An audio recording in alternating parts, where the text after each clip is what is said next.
Welcome to The Growth Equation. This isn't your typical business podcast. We're keeping it real about the challenges of scaling up. Period. I'm Tristan Wright and I've been there. I've built and scaled my own business. I've sold it. I've learned a ton along the way. Now I'm bringing you the no BS stories of founders who are in the trenches right now, navigating that messy middle. We're talking advertising, marketing, design, creative, branding, the whole 9 yards.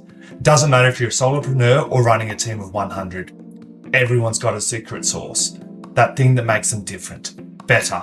We're going to uncover it. So grab a coffee and let's get real. Today we're talking to Nathan from One Picture, all the way from New Zealand. Welcome, Nathan. Hey, how are you?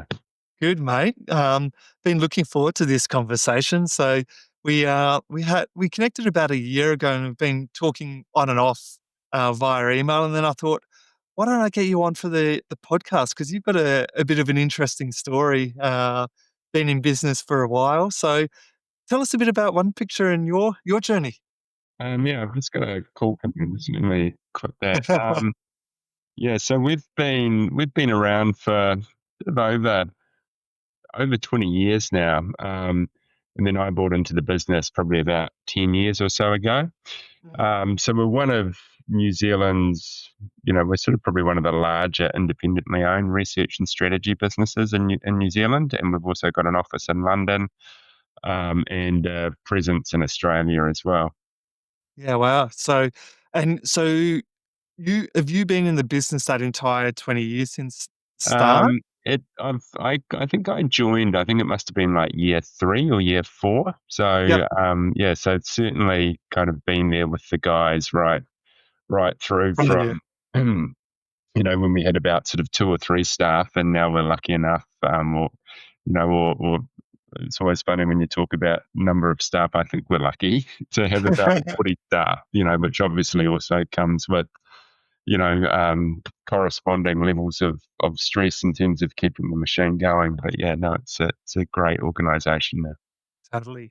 Now, a lot of the people that I end up talking to on this podcast are the founders. And you're not the founder. You've earned into the business. So you came in year 3, and then maybe about 7 years later, you became a partner. So I want to hear a bit about that journey, because a lot of our listeners might have people that are in their business that they're thinking about giving shares to or earning into their business. Mm. Yeah, I mean, for me, I'd come back from overseas, and it was an ambition that I'd always had, which was to partner up with the guys, and I'd actually worked with them as well before. So I'd worked with them before I'd gone overseas, and then we'd sort of had this, kind of this conversation before I left that this is what they were doing, and and I was always like, well, I've got to travel. I would love to come back and join you. And then yeah, so the ambition there was to join, and I think it obviously comes with lots of positives. Like you reflect and you think, actually, could have I made more? Could have I lost more? And probably both are potentially true. But there's a lot that goes into setting up a business that not everybody is really good at, and probably my skills are probably better spent on client development and things like that. And when it comes to dotting I's and crossing T's with contracts and all of that sort of stuff, it's actually really good to have other business partners who are much better suited at that. Yeah. So having people that are subject matter experts in certain areas, and you're all leaning on each other for those areas. Yeah, exactly. So your business, so you joined, let's say, 10 years ago, as a partner. What's the journey been like? How many people were in the business at that time compared to Yeah, now? so it started off with Richard Burke, who's the founder, and then Carl Kiddo Simons sort of quickly joined him. So they were sort of the two founding partners, if you like. And then I joined, and sort of since that journey, obviously I always sort of like to say, it's that classic.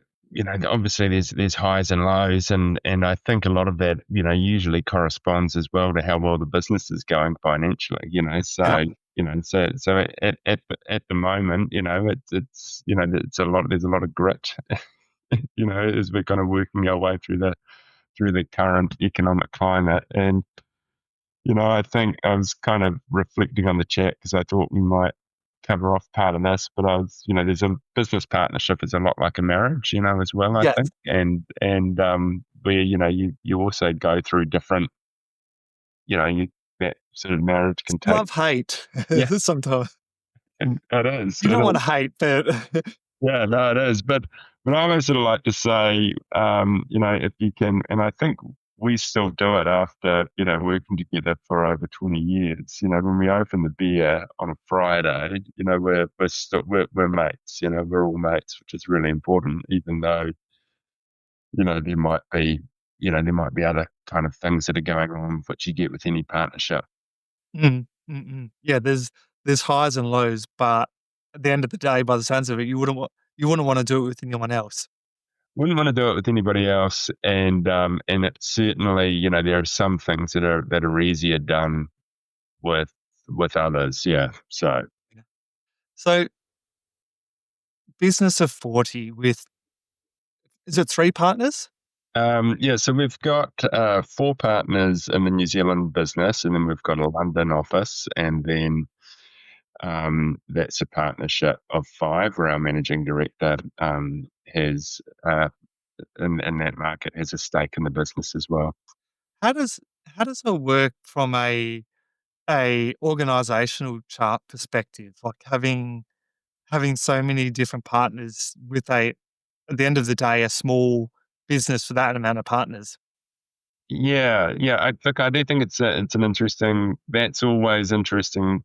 So we've got a managing director in the New Zealand office, and what we always kind of like to say is that we let him make the day-to-day decisions, and then when we then get together as a board, so myself and one of the other business partners, effectively report into him and have him, making a lot of the organizational decisions. But then come board meeting, then actually that is almost flipped, Flipped. yeah, which is important, and it's because then, he is then accountable to us in terms of decisions that are being made. And I think it is one of those ones, isn't it, where, at the end of the day, staff want to look to one leader. So I think, kind of try to, as much as you might have a point of view on things, trying to actually step back from that a little or not get too involved is important too.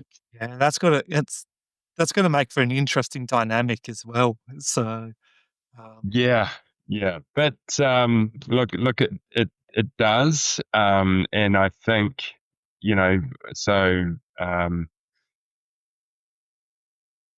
I think, it is one of those. I think anybody who's going through that, I think, as you're somebody giving away shares, as we've had to do when we took on our managing director, how the process that you go through for that value exchange, and the same as what my business partners did with me, always takes a level of consideration. I think the same goes when you're then also buying in, because um, I think what each person thinks that what they has is valuable, right? So, yeah, and you've so got to get the correct value exchange. getting that value exchange is really blooming hard, is really hard. And then also, I think I might have mentioned it in some of our conversations, also when you're at different life stages as well. And, Yes.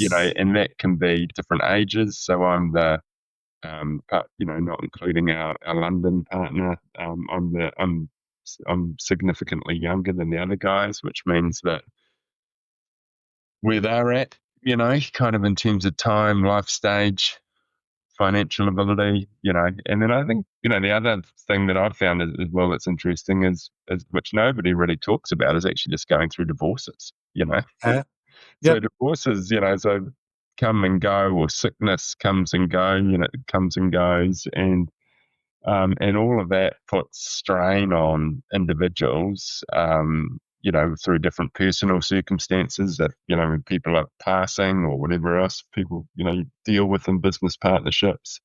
And you need to be able to kind of grip through all of that together. And it's a different dynamic compared to when you have an employee.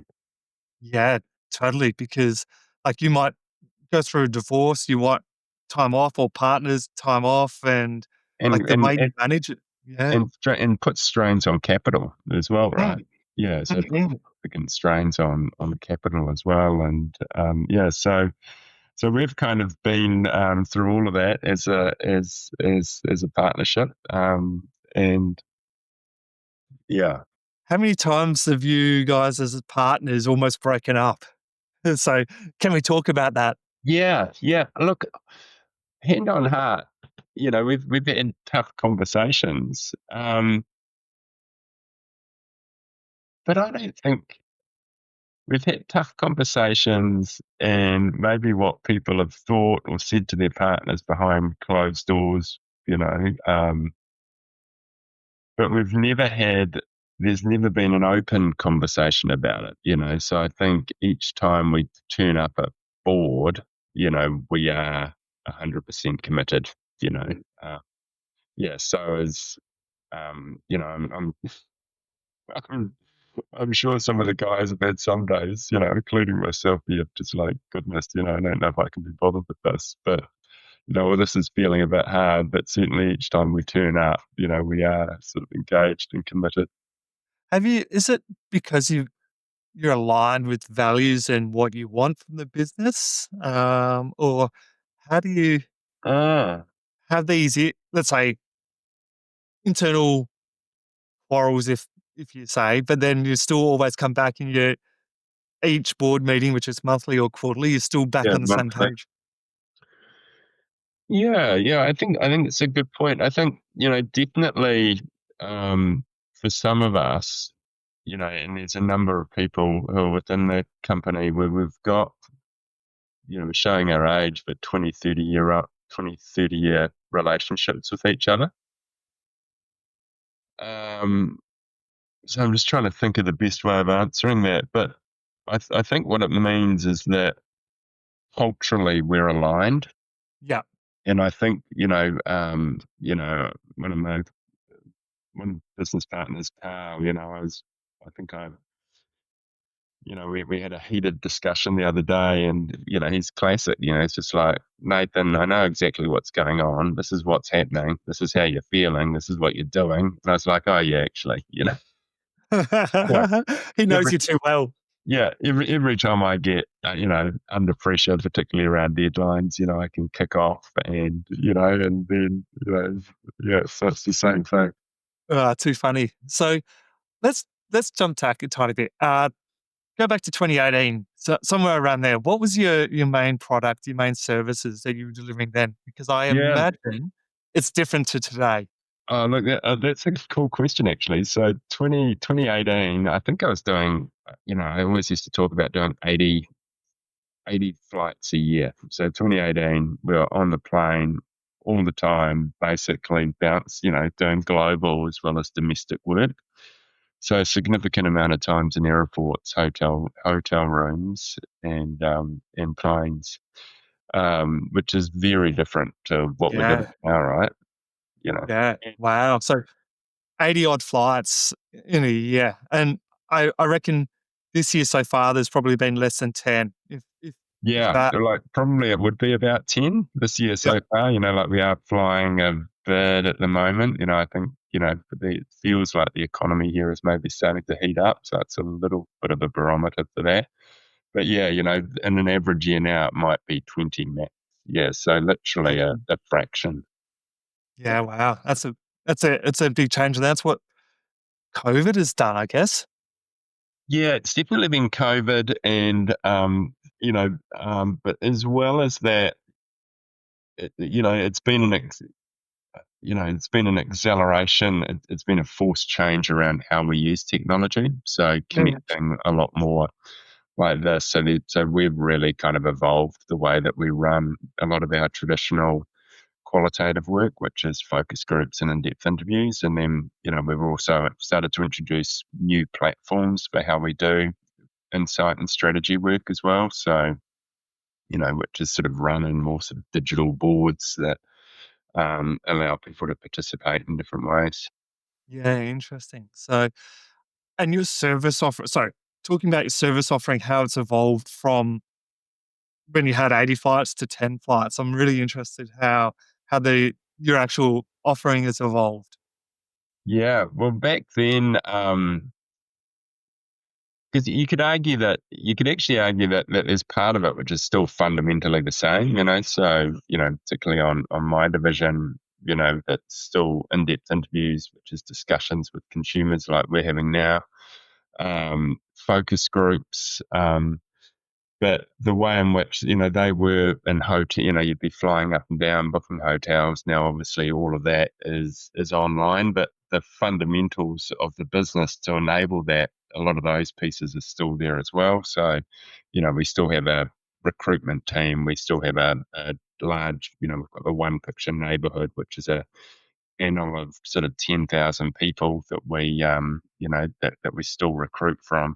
But even all of that, actually, we're doing a lot more sort of digitally as well. So much more hands off, so people are, we just filled in a fast turnaround project on Monday, we filled 12 one-on-one interviews without a single call or conversation with any of those individuals, just all self-recruited off our panel. So That's awesome. So now, over the last year, you said there's been a few changes, especially with AI and the way you guys are doing business.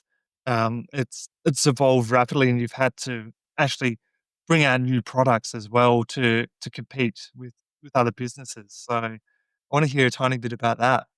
yeah, I mean, so definitely, so there's been, obviously, New Zealand, like Australia, it's been a tight market. Um, and that has then sort of put a lot of downward pressure around costs from a lot of the clients that we work with. And then there's also been sort of disruption within our category as well from one of the competitors who's basically doing a lot more sort of low touch, self serve, you know, sort of a real sort of cost out product. Um, which is then, meant that, if you had have spoken, if we had have been talking about some of the stuff that we were running 15 years ago, essentially what we might have been charging 100 or $150,000 for, 10 years ago is now essentially being done for $20,000, So it's just a real significant change. And then through this sort of cost out time, what it's meant is a lot of our clients have then adapted, and they adapted when the business was telling them to take cost out. Now they actually can't go back and put cost in. So um, I wouldn't say that we were late to the party, but we certainly weren't first, and we've probably been a fast follower. So what that's meant that was we've created a new product called Tracker Plus, um, which is which is fully automated market tracking for our clients. Sort of low touch, AI enabled, and then what? So it's sort of meant that probably what we were, you know, requiring two or three or four staff for, is honestly all now completely self-serve. And once it's set up, it's really just occasional kind of check-ins with clients now. And yeah, so it's quite different. Yeah. So you're still providing the same value, but you're doing a lot of it's done by computer power now, by AI. Yes, yeah, and I think as well, probably what we're trying to stick to our roots on is, as an organization, we're really about helping our clients identify opportunities. And a lot of that does come through the people that they work with. So it's trying to take the heavy lifting out with AI, and then, but then also make sure that there is that human connection. So best tech with kind of best people, really.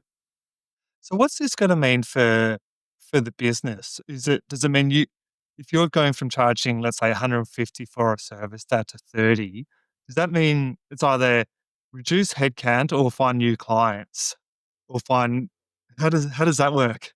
Yeah, I mean, there's definitely still those larger pieces of work are still absolutely there where the value exchange is right, and they're often, so it's making sure that actually, for those ones that do exist, they're able to see the value in that relationship. So it's about making sure that we're keeping some of those senior strategists that we've got. In terms of the other piece, it's absolutely resulted in a in a and really watching our costs and, our head counts, for instance, or even actually just potentially what we might be requiring for an office and an infrastructure in 10 years' time. Probably now one of our biggest costs is our subscriptions and licenses that we're paying for software, right? Yeah, yeah, yeah. Like, yeah, one of your biggest costs will be the AI tools, like, in your Yeah, subscription, the API yeah, costs. yeah, which is already coming through. And then how do we then and then also just trying to get on the front of, we sort of have with AI.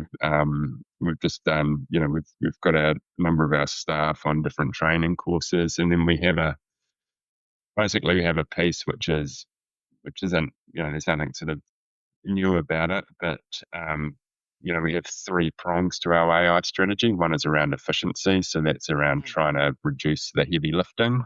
So if I think of that back to when I started this career, we would have whole teams of people just doing content analysis. Now that can be done by, what used to take a week is literally an hour, like without exaggerating on that Yeah, one. as long And as you've got the correct structure, the correct briefing in place. yeah, it's So like the difference is phenomenal. And then we also have an enable strategy, and then that's about drawing on the AI tools that are baked into a lot of the software that we're working with. So whether it be Copilot or Revelation and different kind of research tools.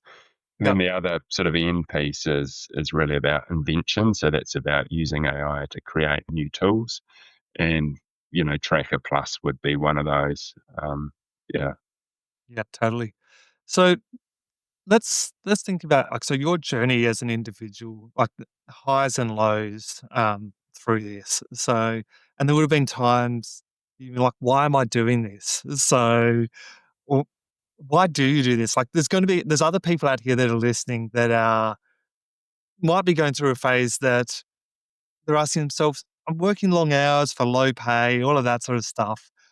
And you would have been there as well. Yeah, yeah. I think, I don't quite know what the answer is to that one, because I think, I kind of joke with the guys a lot about a kind of existential crisis. So I've kind of really struggled with those. Um, I, I think, there always has to be a value exchange, like we've talked about it, and then I can also remember, and I think I think there's an absolute truth to this. I think it might have even been in a Sam Harris podcast or something like that, which was, um, essentially every job has got shit, right? And then it's just what flavor shit you want to eat, and and and sometimes the taste is better than the taste you don't know. So I think, and there are a number of people that I know that have left hoping for better, and actually it's just different. So and then I think the other piece that you can get in a partnership like I've got, as well, there absolutely are frustrations. You do also have a level of being in control of your own destiny. And yeah, so that's another piece as well that's really important, and it's still and it still does change. So each year we do set for ourselves, we have we get together, we set what we call a high five. I often kind of spend the entire year going, damn it, guys, we need to be doing more. We're not doing anything. And then actually you get to the end of the year, you you go back to the five things we sort of had as a board. We've done most of them, so you're kind of like, I actually, as much as I'm kicking and screaming, we are actually doing stuff, we're getting stuff done. And You that, are achieving your objectives. Just yeah, when you're looking at it in the weeds, you're not seeing it.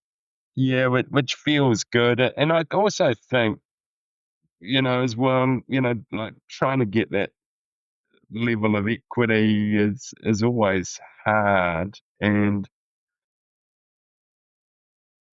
and sort of when times are hard, I think sometimes you got to remind yourself that nobody is quite, and none of my business partners right now are living their dream, right? Like they all would have probably, in the current, and I'd say to be most business owners at the moment, living their dream. So I think sometimes when you get frustrated, you also need to, it's that classic walking in other people's shoes a little bit, doing a bit of that. And then I also think with business partnerships, when you do have a tough moment, I think for me the big piece is, can I trust them? And and if you can trust them, that's, when you've been in business with somebody for 20 years and, you know, they haven't emptied out your bank account or something like that, not that that should You be can the probably bar. trust them. Yeah, not that that should be the bar Mm. for a great relationship, but it's a really important piece. So can you trust them? And then do you like them? Which is, like whenever we have a Christmas party, even if we've been donging heads over different things, we're always the last four to leave, because we don't get a chance to hang out together. Whenever the beers come out, we're always, it's always good. Yeah, yeah, that's awesome.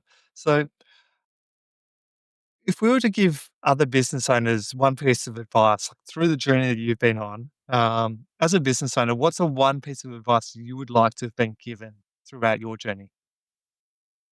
Yeah. Um,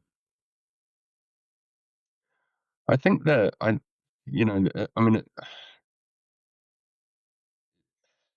there's so many different places I could go with it. But probably the one that I've been really listening, I did a transformational directors course a while back, and then I think there was a quote which was, where somebody, where they, what was going broke like, and the person talked about slowly, slowly, slowly, then suddenly, so it's kind of being able to recognize all of these pressures that are coming on your business.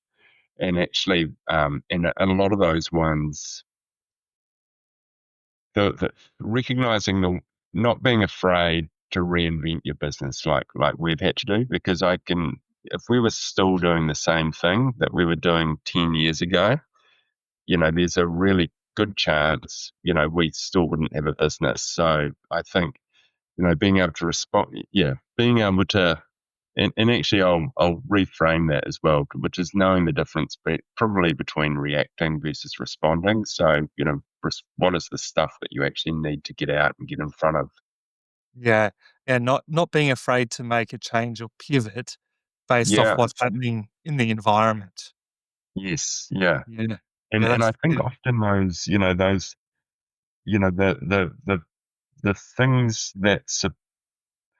the pressures that surprise you, or the things that you're having to respond to, you know, uh, literally, you're sort of, you're in the boardroom together, and it wasn't even on the radar a couple of years ago, which is, um, which is.